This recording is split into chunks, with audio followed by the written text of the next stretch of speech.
Hey everyone, it's Liz. Happy holidays and welcome to my channel, or welcome back to those of you who have subscribed. I just wanted to take a few moments and say how much I really appreciate the encouraging comments that I've received so far on my first YouTube video. So thank you guys so much for your support. It is genuinely appreciated. Okay, so this video was originally planned to be my part 2 2025 planner lineup, but over the past couple weeks, I kind of hit like a panic moment and went back to the drawing board to reassess a couple of the planners that I had in my planner stack. And after working through that, I think that I am at a 95 to 97% solution for my planner system. In my previous video, I was about 85%. So I think going into 2025 in a couple days, I'm a lot more content with how I've set up these planners in front of me. So I'm very excited to take you guys along on this journey, and I hope that it's something that interests you guys. So I have 6 planners here that I wanted to touch on today, but I'm not going to do a deep dive into all of them. There are just a couple that I want to touch on, which will be my Hobonichi Weeks Mega and my Sterling Ink N2 Compact Full-Year Common Planner. So without further ado, let's get into it. Okay, first in my planner stack that I wanted to talk about is my memory keeper. This is an A5 Take-A-Note regular, and I briefly touched on this in my first YouTube video, so I'm not going to go too in-depth in it today. But just to update you guys, I am still having the time of my life in here. I am absolutely in love with it, and I'm actually very, very excited to now start at the beginning of the planner where it's supposed to be in, instead of using the December 2025 weekly spreads to move in. So I don't regret it. I think that I am very content with how everything has been going in here, and I'm very confident going into 2025 in a couple days. This will be what I need it to be. Next in the stack is my A5 Hobonichi 5-year Techo, and like, she's chunky, number one. Number two, she scares me a little bit just because this is a 5-year commitment from 2025 to 2029, and I was really nervous about purchasing this, but I am very happy that I did, because I think what I discovered all of 2024 is that I wanted to have a place where I really could just refer back to personal growth and just journal about it in general. So being able to have a notebook that has 5 years of proof of that personal growth is something that kind of just speaks to me. And I'm very excited to take on this challenge. And I really hope that this is something that I can be consistent in for half a decade, because, that's like, it's a flex. So yeah, we'll see how this goes. This is not something that I will probably really share on future social media platforms and in future videos, just because it is something that's really personal to me. But I just want to let you guys know that this is a part of my planner system, and that I'm really excited to definitely take this on. Okay, next in my stack is my catch-all planner.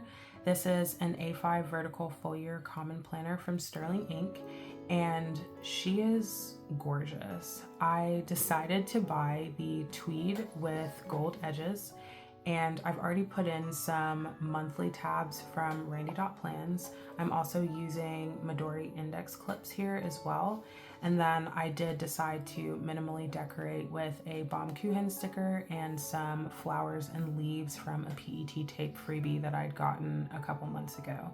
So I don't think she needs to be decorated anymore. I think she's beautiful as she is, but customized and personalized a little bit. And this, I would stare at her all day, honestly. I really would. But yeah, again, this is my catch-all, so really just a consolidation of a lot of the key things that I would want to have in one planner would go in here. And I have the freedom to hop in and out of this in the daily pages because they're not dated, so that that honestly speaks to me a lot. I will say that the most exciting thing about this for me are the vertical spreads.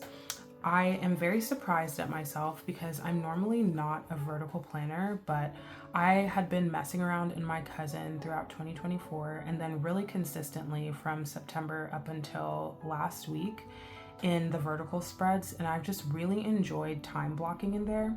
So I'm really glad that I decided to purchase this as my catch-all because now I get to continue the fun that I've been having in vertical layouts. So I'm very excited about that.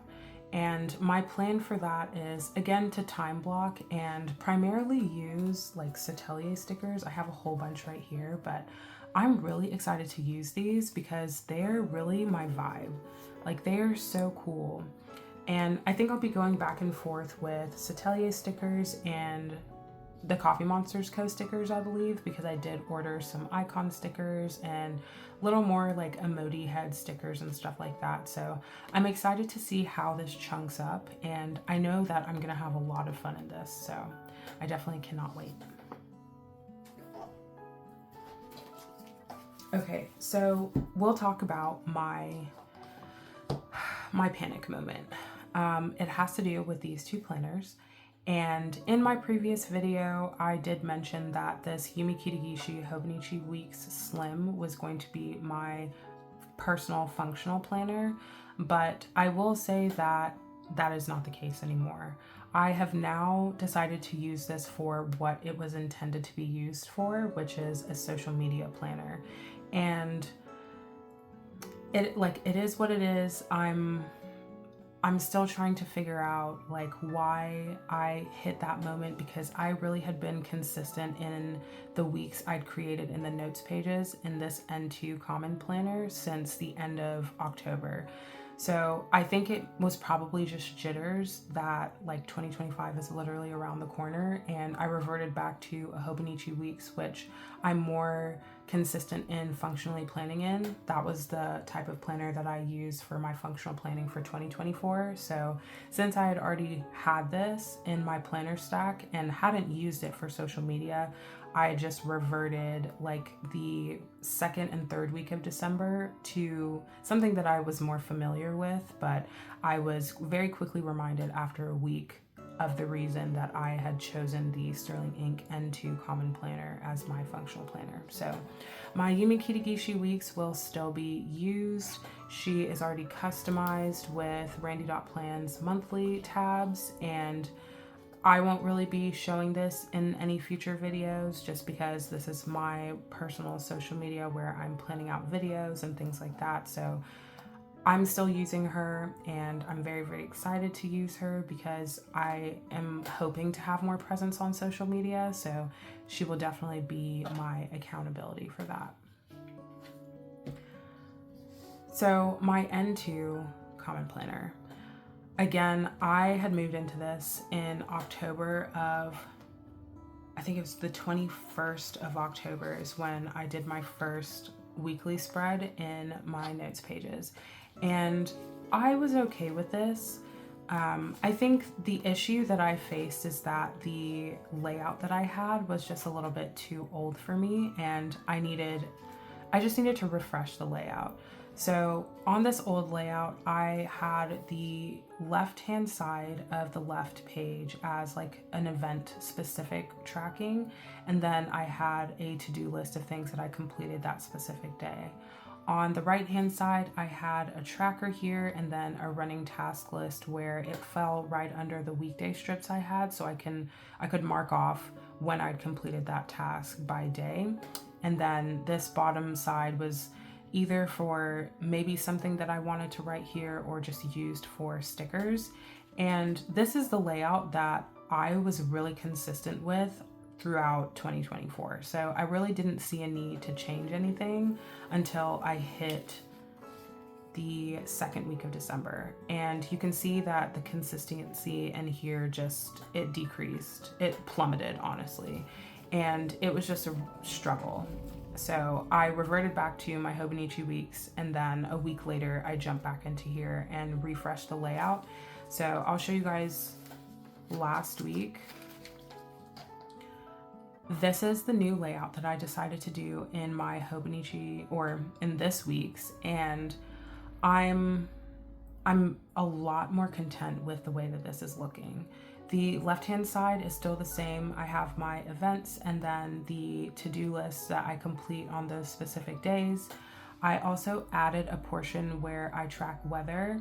I have my habit tracker still up here, but it's more self-care based. I added a book progress tracker here, which I'm currently reading Quicksilver and Neon Gods, and they're both really good. And then I have a running to-do list at the bottom, and then just some deco from Simple Paper Co. that I added here.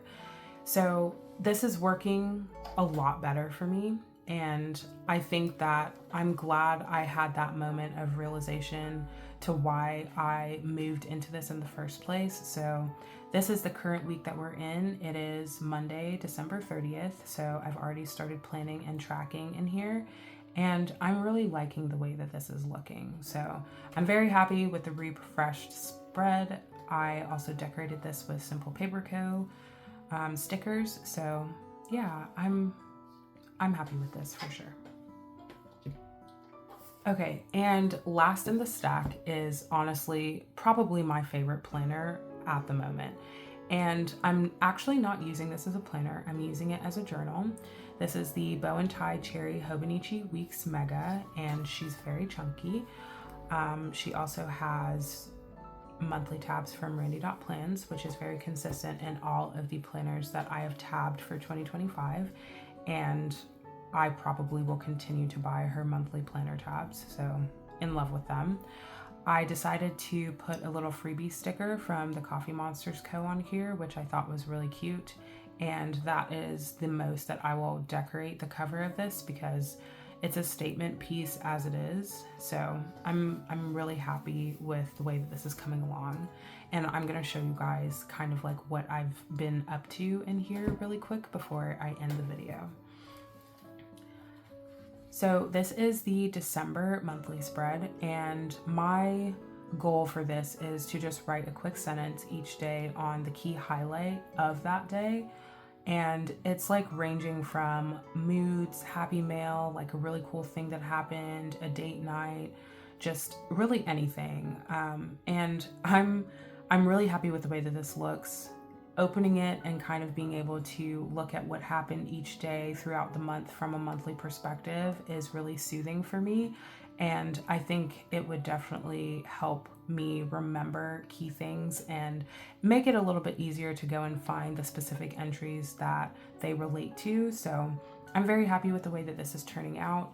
And I'm excited to start my January calendar in 2 days, which is decorated with the Coffee Monsters Co. stickers. I actually have already pre-decorated all of the calendars in 2025 with Coffee Monsters Co. stickers, and I have her monthly art right here, and the corresponding washi tape stickers and her wacky holidays in here. So very happy with the way that this is looking.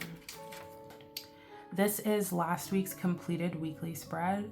Again, on the left-hand side, I just do a more in-depth blurb from the sentence that I did on the calendar spread. And then on the right-hand side, this is really kind of just free reign. It's just, if I want to do a weekly recap, I'll write it on this page.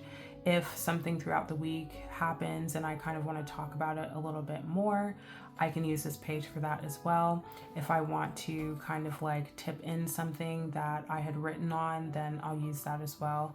But I'm not really limiting myself to what I do with this right-hand side page. I think that my biggest thing is making sure that my monthlies have their daily sentences in them, and then the weekly section of this is filled out with a more in-depth little blurb from my monthly sentence. So very happy with the way that that's looking. One thing that I didn't touch in my first video is the monthly portion of my notes pages, and I haven't gotten my Simple Paper Co. subscription at the time I'd filmed that video, but shortly afterwards I did get it. So I wanted to show you guys what my intentions were for the monthly section in the notes pages. And this is basically going to be end of the month reflection. So I will start probably journaling in here the second or third to last day of the current month that this spread is on, and I will finish it on the last day of the month. And this is really just anything regarding how my journaling has gone, any like key memories I wanted to talk about as well, and just gushing about how journaling just really makes me happy. So I'm very excited to see how this plays out. I am okay with potentially not fully completing the entire page. I don't think that it really needs to be complete. I think just a little monthly reflection is good enough for me, and I'll write as much as I need to write for that month. And then last, I have the daily sections in here. I started this journal on the 22nd of November using the Randy.plans date stickers in her Hobonichi cousin colorway, and it's been fun. I've just been writing and really enjoying myself in here, and I'm very, very content with the way that this is looking. Last thing I wanted to touch in here is my cover page for months. So I had initially just put in 3 stickers and just left it like that for the monthly cover page for January. But then a couple days ago, I decided that I wanted to do more with this page. And I thought that journaling on this cover page about what I hope January brings for me from a journaling aspect and planner system aspect would be something that would be really cool to put in here. So I kind of had an idea to write in between the stickers, and it's something that I've never done before, but after completing this, I really like the way that it looks because it honestly looks like a background, which is my biggest thing. I didn't want the page to be too empty with just the 3 stickers that I had, so it was either adding more stickers, which was something I didn't want to do, so I thought that doing a little page of journaling about what I hope January brings for me was, sufficient, and I really, really like it. And then I have already mapped out a few days into January here using the Simple Paper Co. date dots and weekday stickers. And that was really just to kind of see if I like the combination of the date dot stickers and the weekday stickers, because I was using the Randy.plans date stickers, which I was really comfortable with. But I think that because my major deco for January is Simple Paper Co., I wanted to keep that consistent in the daily pages of this. So I really like the way that it turned out, and I'm very happy to actually turn to this page and start journaling in a couple days. So yeah, that is the end of this video. I will say that I am very, very excited about all of these planners, honestly. I think that it's definitely going to be a commitment for sure, but I honestly am like really motivated to get going officially in all of them and test out how efficient this is for me throughout 2025. So I hope you guys really enjoyed the video. I hope that you come back and watch more of my future videos where I do more of a deep dive in specific planners. So if you guys are still here, thank you so much for watching, and please like and subscribe if this is your vibe. Bye.